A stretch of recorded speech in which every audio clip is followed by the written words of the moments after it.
Hello નમસ્કાર વિદ્યાર્થી મિત્રો, વૈદ ડિજિટલ એજ્યુકેશનમાં આપનું હાર્દિક સ્વાગત છે।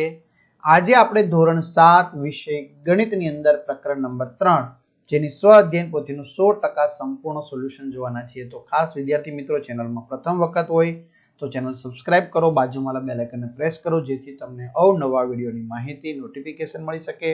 વિડીયો લાઈક કરો, તમારા મિત્રો દોસ્તોને શેર કરો।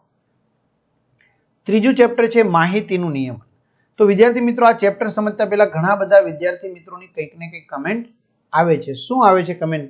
કે સર અમારા આ બધા વિડીયો જોતા હોય તો ભાઈ આપણી વેદ ડિજિટલ એજ્યુકેશન નામની એપ્લિકેશન અત્યારે જ ડાઉનલોડ કરો, કારણ કે લાખો વિદ્યાર્થી મિત્રો એપ્લિકેશન ડાઉનલોડ કરી છે, જેમાં 3 થી 12 ધોરણના દરેક વિષયના વિડીયો લેક્ચર, સ્વાધ્યાય અભ્યાસની સમજૂતીના વિડીયો, પરીક્ષા માટે ઉપયોગી મટીરીયલ, અસાઇનમેન્ટ, પરીક્ષાના પેપરો, સ્વાધ્યાય પોથી, પ્રોજેક્ટ બુક, આ બધું જ ગૂગલ પ્લે સ્ટોર કે જ્યાંથી આપણે ગેમ ડાઉનલોડ કરીએ ને ત્યાં જઈને વેદ ડિજિટલ એજ્યુકેશન નામની એપ્લિકેશન તમારે ડાઉનલોડ કરવાની। ઓપન કરશો એટલે આ પેજ ખુલે, એમાં તમારા પોતાના મોબાઈલ નંબર નાખો, સેન્ડ ઓટીપી કરો, 4 આંકડાનો ઓટીપી નાખશો એટલે પેડ કોર્સમાં ધોરણ 7માં બધી પીડીએફ મળી જશે। એક્ઝામ પેપરમાં પેપરો, 3 થી 12માં 3 થી 12ના વિડીયો, તમારું ધોરણ પસંદ કરી વિષય પ્રમાણે પાઠ હોય વિડીયો બધા જોઈ શકશો। ચલો સાચો વિકલ્પ પસંદ કરો। માહિતી 15, 8, 7, 14, 12, 13, 5, 9, 18 નો વિસ્તાર કેટલો છે? તો 13 બી। નીચેનામાંથી કયું મધ્યવર્તી સ્થિતિનું માપ નથી? સી વિસ્તાર। પ્રથમ 5 અવિભાજ્ય સંખ્યાનો મધ્યક કેટલો થશે? બી 5.6। ધારો કે x y z એ 3 અવલોકન છે તો આ 3 અવલોકનનો મધ્યક કેટલો થશે? x * y * z ભાગ્યા 3 એ।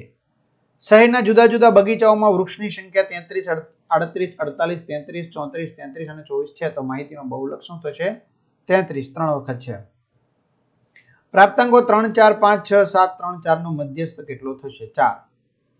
ત્રણ સંખ્યાઓનો મધ્યક 40 છે। ત્રણેય સંખ્યાઓ જુદી જુદી પ્રાકૃતિક સંખ્યા છે। જો સૌથી નાની સંખ્યા 19 હોય તો બાકીની બે શક્ય સંખ્યાઓ પૈકી મોટામાં મોટી સંખ્યા કઈ છે? સી 100। નીચે પૈકી કયા વિકલ્પો મધ્યક, મધ્યસ્થ અને બહુલક સમાન છે? તો જવાબ આવશે ડી 4, 3, 4, 3, 4, 6, 4। ઉત્તરતા ક્રમમાં ગોઠવાયેલી માહિતીના અવલોકનો પૈકી બંને છેડાના અવલોકનોને કાઢી નાખવામાં આવે છે। આમ કરતા મધ્યવર્તી સ્થિતિમાનના કયા માપ ઉપર અસર થઈ શકે? બી મધ્યક અને મધ્યસ્થ। રામ તેની પ્રથમ 3 પરીક્ષામાં અનુક્રમે 97, 73 અને 88 ગુણ મેળવે છે। જો તે તેની ચોથી પરીક્ષામાં 80 ગુણ મેળવે તો તેની ગુણની સરેરાશીમાં 100 ફેર થશે, 1.5 ઘટશે। ખાલી જગ્યા પૂરો। માહિતીના મહત્તમ અને ન્યૂનતમ અવલોકન વચ્ચેના તફાવતને માહિતીનો વિસ્તાર કહે છે। આપેલ માહિતીમાં સૌથી વધારે વખત આવનાર અવલોકનને તે માહિતીનું બહુલક કહે છે। જો 8, 4, x, 6, 2, 7 ની અંક ગણિતીય સરેરાશી 5 હોય તો x ની કિંમત 3 થાય। કોઈ પણ માહિતીનો મધ્યસ્થ માહિતીના નાના અને મોટા અવલોકનની વચ્ચે રહેલો હોય છે। જો મધ્યસ્થ એ માહિતીના અવલોકનો પૈકીનું એક અવલોકન હોય ત્યારે અવલોકનની સંખ્યા અયુગ્મ હોય। પ્રશ્ન 3 માગ્યા મુજબ જવાબ આપો। પ્રથમ 10 યુગ્મ પ્રાકૃતિક સંખ્યાઓનો મધ્યક શોધો। તો વિદ્યાર્થી મિત્રો જવાબ આવશે 11। નીચે 12 માણસોના વજન કિલોગ્રામમાં આપેલા છે તો આપેલી માહિતી પરથી નીચેના પ્રશ્નનો જવાબ આપો। આપેલી માહિતીનો મધ્યક શોધો। 65.67। કેટલા માણસોનું વજન મધ્યક કરતા વધુ છે? 4 માણસોનું। આપેલી માહિતીનો વિસ્તાર જણાવો, કેટલો છે? 30। આપેલી માહિતીનો મધ્યક 4.5 હોય તો માહિતીનો મધ્યસ્થ શોધો। તો અહીં આપેલી છે કિંમત x બરાબર 3। એક પાસાને 15 વખત ફેંકતા મળતા અવલોકનો નીચે મુજબ છે તો આ માહિતીનો મધ્યક, મધ્યસ્થ અને બહુલક શોધો। તો મધ્યક 3.13, મધ્યસ્થ 3 અને બહુલક, તો બહુલક આવશે વિદ્યાર્થી મિત્રો 2। બરાબર, ચાલો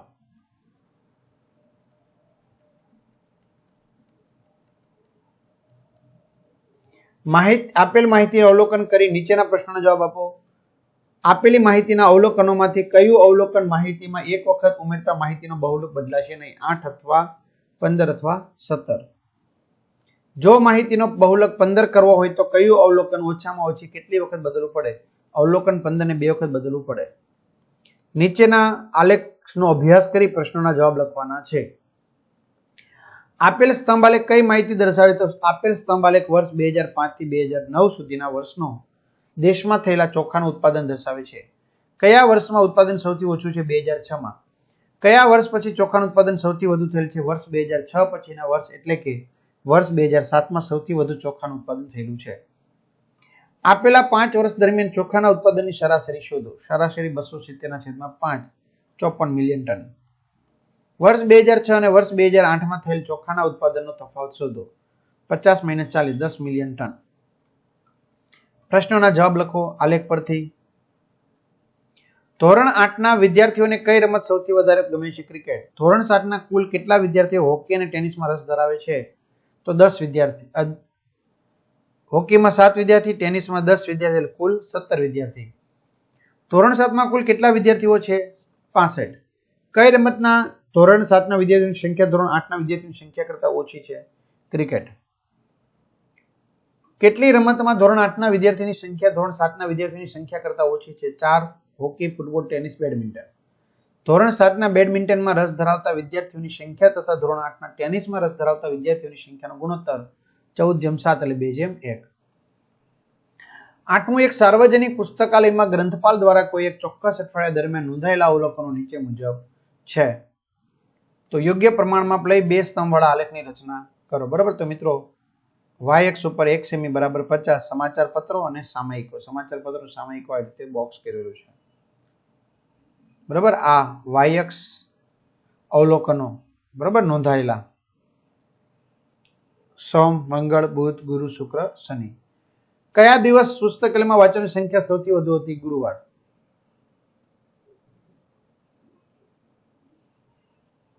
સામયિક વાચકોની સંખ્યાનો મધ્યક ગણાવો. મધ્યક બરાબર 1200/6 એટલે 200. નીચે 4 નગરોની વસ્તીને 2 વર્ષની સરખામણીમાં દર્શાવતી માહિતી આપેલી છે.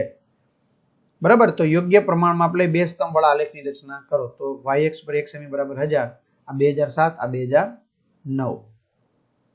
બેની સરાસરી બતાવેલી છે. કયા નગરમાં વસ્તી વધારો સૌથી વધુ છે? ડી.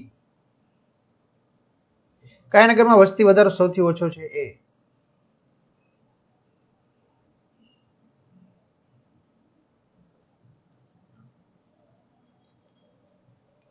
ચલો જાતે કરીએ. તમારા ગામના પ્રાથમિક આરોગ્ય કેન્દ્રની મુલાકાત લઈ તેમાં ગયા માસમાં વિવિધ બીમારીમાં નોંધાયેલા કેસની સંખ્યા વિશે જાણો.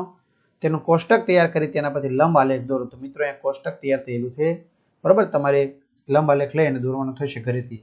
તમારા વર્ગના 5 મિત્રોની લંબાઈ સેમીમાં લખો તેમજ તેના પરથી લંબ આલેખ દોરો. તેના પરથી 5 પ્રશ્નો બનાવી મિત્ર સાથે ચર્ચા કરો. તો તમારે અહીંયા મિત્રનું તમારું નામ લખવાનું છે, એમની ઊંચાઈ લખવાની છે. તમારા વર્ગના 10 વિદ્યાર્થીનું વજન કિલોગ્રામમાં લખો. તેના પરથી મધ્યક, મધ્યસ્થ અને બહુલક શોધો. બરાબર. તો વિદ્યાર્થીનું વજન, મધ્યસ્થ, બહુલક બરાબર અને મધ્યક. તમારા વર્ગના 5 વિદ્યાર્થીઓની પ્રથમ 2 એકમ કસોટીના ગુણની નોંધ કરી તેના પરથી દ્વિલંબ આલેખ તૈયાર કરો. દ્વિલંબ આલેખ. બરાબર. ચાલો. તો આ રીતે વિદ્યાર્થી મિત્રો સરસ મજાનું સોલ્યુશન પૂર્ણ થયું. તો તમારા મિત્રો દોસ્તોને જાણ કરો. ચેનલમાં ન હોય ચેનલ સબસ્ક્રાઇબ કરો. અને હા, આ બધા વિડીયો ગણિતના આપણા જય સર દ્વારા સમજાવેલામાં આવેલા છે, તો ત્યાંથી તમે મેળવી શકશો. અસ્તુ. જય હિન્દ, જય ભારત.